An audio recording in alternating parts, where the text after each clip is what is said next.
I'd like to begin with a passage from the introduction, well, the first chapter on the Kyogyo Shinsho, the chapter on true teaching. As I reverently contemplate on the true teaching of Pure Land Buddhism, there are in it two kinds of merit transference. One is the phase of going, and the other the phase of returning. With regard to the merit transference in the phase of going, there are true teaching, practice, faith, and enlightenment. Good morning, everyone.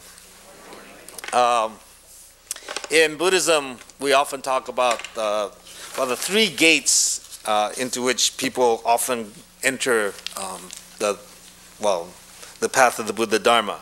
One is the gate of impermanence. Then there's the gate of helplessness or powerlessness, and then the gate of guilt or regret. And actually they're all tied together, and they're all really aspects of the same thing.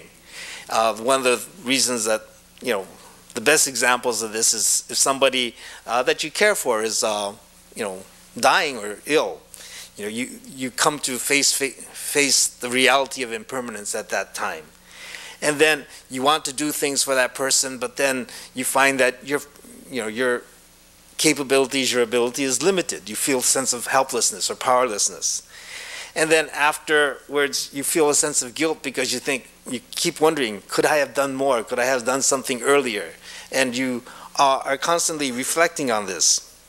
And basically, this is, in one sense, that phase of returning that we're talking about in Shinran Shonin is talking about in the, and this is the part that really gets confusing because they talk about it in terms of merit transference.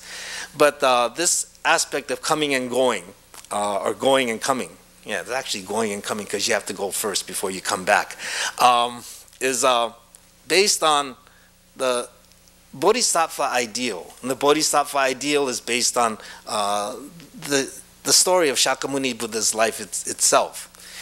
What set Shakyamuni Buddha apart, as I constantly harp on, is that not only did he attain enlightenment, but he decided to teach. He decided to share what he had found. So, he put off his perfect enlightenment to try to lead others into that same enlightenment. And then that this becomes the Bodhisattva ideal in Mahayana Buddhism. And I think I've told this story before to some of you, but then, to get everybody on the same page, there's a story about, these travelers going through the desert. And there's a band of travelers going through the desert. And, they're tired, they're hungry, and then finally they come up to this great big wall that's, about 12 feet high, and then it goes for, as far as the eye can see in both directions. And they don't know what to do. They don't have much energy. They don't want to go back to where they came from. They don't know what's on the other side of the wall. And they sit there and they have a meeting and decide that they're going to send somebody over the wall to see what's on the other side, to see if it's worth scaling or not. And then they send this one person over, and they don't hear anything. They hear nothing from him. And they're worried, they think, and then they have another meeting and they say, he's probably devoured by these wild animals or, killed by this wild tribe of people or whatever. And they all decide that they would send another person over after a long meeting because they're all tired. They don't want to go back, but then they can't figure out which way to go. So they send this other person over, and he goes over the wall, and again, they hear nothing. They wait and wait and wait, they hear nothing. And then they have another meeting. Some people want to go right, some people want to go left, some people want to go back. After more discussion, they decide they'll try one more time.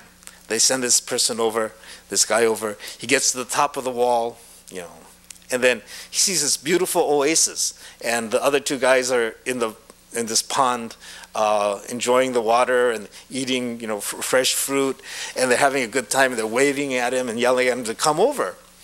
And he really tempted to go over there. Then just as he gets ready to go over, he realizes, all these other people are waiting for them. So he decides to put off going over and comes back to tell everybody that, there is this beautiful place over there, and then he helps all of them get over before he goes over himself. So this is the Bodhisattva ideal. And in the phase of returning, to come back and help other people go is a very important aspect. And this is one of the reasons that a lot of people will say, the Pure Land is a beautiful place, but there's nobody there, right? There's nobody there because they're constantly here trying to guide us through our journey through life.